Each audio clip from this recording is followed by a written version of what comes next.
today I'm with my mommy here, and we're gonna be making some candles. DIY candle making. First thing that you need, obviously, something to put the wax in, something that you're gonna put the candle in. The wax, you need a wick to put in the candle, and you can get these on Amazon. You can find them online.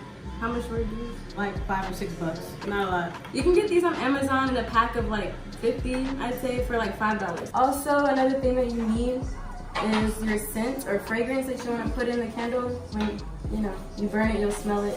I chose grapefruit, and I'm gonna put a few drops of lemongrass in it. And the colors that I'm gonna use are orange and pink to give like a peachy look, like grapefruit, obviously. So hopefully this goes right. We have wood wicks here today, and we have cotton wicks. They're all natural. And we have cut wine bottles. Yeah, jars. they're using wine bottles to like make their candles out of. You can purchase the fragrance oils that they sell literally anywhere. Walmart, Target, Kroger.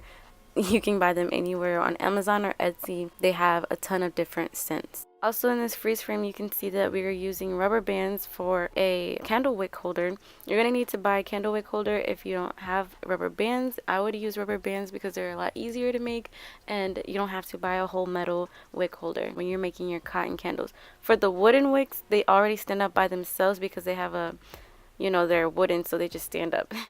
I'm just using an old glass that I found. Or you can use your smaller ones. Or you can use like a candle jar that you had before. The first thing that we're doing when making candles is melting the wax.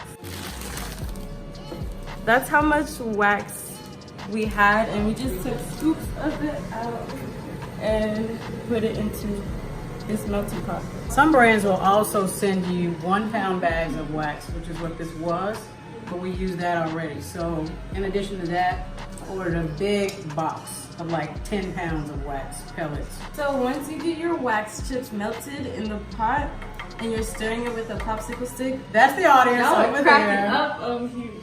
That's the background. You're not. I don't think you see them. Once the wax is melted, then you can pour it into your container. She's just using This is a used container. Yeah. With a little bit of wax that was already left in it. So it'll have like a gradient effect, darker at the bottom. And this is a pretty big jar, so it used almost all of that wax. Sometimes they come with fragrance, or you can add your own essential oils to the wax. Mine is going to be a vanilla flavor for now. It's just something basic to start off with. And the end result will look like this. If you're using a reused wine bottle that was cut, or like one of these, once it hardens and you're reusing an existing candle jar. But I'm gonna use like just a tiny bit of the pink and a tiny bit of orange, and then pour in my wax and then drop in the scent.